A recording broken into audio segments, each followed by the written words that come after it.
பள்ளி, களங்காட்டுப்புதூர், காங்கயம் ஒன்றியம், திருப்பூர் மாவட்டம். நான் குருவிமுட்டு கதையை நான் சொல்ல போகிறேன். எங்கள் வீடு ஒரு ஓட்டு வீடு. முன்னாடி ஒரு தாழ்வாரத்துக்கிட்ட ஒரு குருவி கூடு கட்டியிருந்தது. அதுக்கு பேர் என்னன்னு தெரியுமா? கொண்ட குருவி. அதோட தலையில கொண்டை இருக்கும், வாழை கடியில் சிவப்பு நிறத்தில் இருக்கும், மூக்கு கிட்ட மீசையில இருக்கும், பார்க்கறதுக்கு அழகா இருக்கும். சின்ன சின்ன குச்சிலாம் எடுத்து வந்து சேர்த்து வச்சு அழகா கட்டியிருக்கும், பார்க்கறதுக்கு அழகா இருக்கும். நானும் எங்க அப்பா அம்மாலாம் எட்டி பார்த்தா அது போவே போவாது. எங்க ஆத்தா உட்காந்து வெளியே பறந்து போயிருமா. அது போனதுக்கப்புறம் நான் எட்டி பார்ப்பேன். கொஞ்ச நாளைக்கு பிறகு 3 முட்டைகள் விட்டுச்சு. நான் எங்கள் அப்பா மேலே தோல் மேலே தூக்கி வச்சு நான் எட்டி பார்த்தேன். எனக்கு ரொம்ப சந்தோஷமாக இருந்தது. நானும் எங்கள் அப்பா அம்மாலாம் அது எட்டி பார்த்தா அது போவே போவாது. கொஞ்ச நாள் பிறகு குஞ்சு பொறிச்சுது. நான் எங்கள் அப்பா மேலே தோல் மேலே தூக்கி வச்சு நான் எட்டி பார்த்தேன். எனக்கு ரொம்ப சந்தோஷமாக இருந்தது. அதுக்கு என்னென்ன உணவெல்லாம் கொடுக்கும் தெரியுமா? தூதுவளை பழம், வெட்டுக்கிளி, புழுவு அதெல்லாம் கொடுக்கும். அந்த தூதுவளை பழம் சின்னதா சிவப்பு நிறத்தில் இருக்கும். அது வீட்டுக்கு பின்னாடியே இருக்கும். எனக்கும் சளி பிடிச்சா எங்க அம்மாவும் கொடுப்பாங்க. தன் குஞ்சுகளுக்கு சளி பிடிச்சா கொடுக்குறாங்க. அதுக்கு ஒரு நாள் கூட்டு விட பெருசாகி பறந்து போச்சா. சின்னதா இருக்குது, வேற கூடு கட்டி தங்கிக்குச்சா.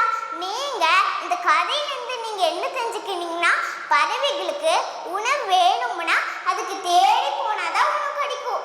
ஆனா நம்மளுக்கு அப்படி இல்லை.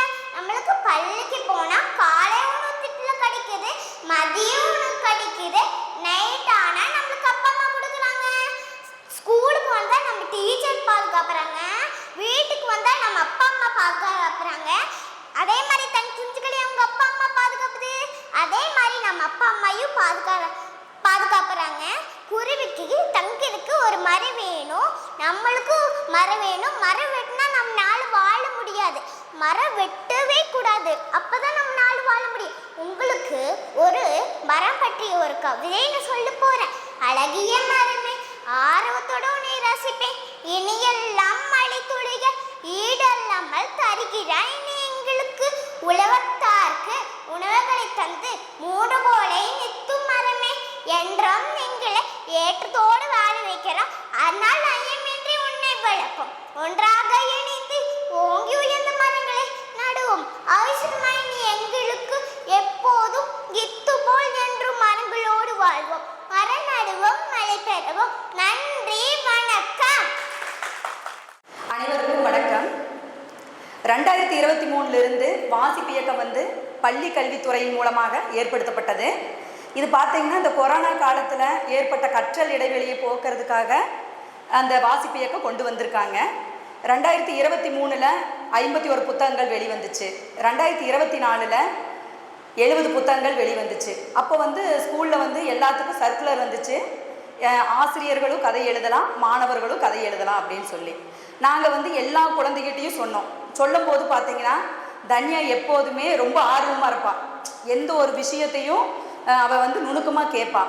ஃபஸ்ட்டு நாளே பார்த்தீங்கன்னா அவகிட்ட நான் பேசும்போது, எங்கள் வீட்டில் நீ ஃபோன் பார்ப்பியா அப்படின்னு நான் கேட்டேன். இல்லை, நான் ஃபோன் பார்க்க மாட்டேன், ஃபோன் பார்த்தா எனக்கு கண்ணு கெட்டுரும், நான் எங்கள் வீட்டில் இருக்கிற கோழியோட தான் விளையாடுவேன் அப்படின்னு எல்லாம் சொன்னான். அப்போ நாங்கள் சொன்னோம், சரி உனக்கு தெரிஞ்ச கதையை நீ எழுதிட்டு வா அப்படின்னு சொன்னோம்.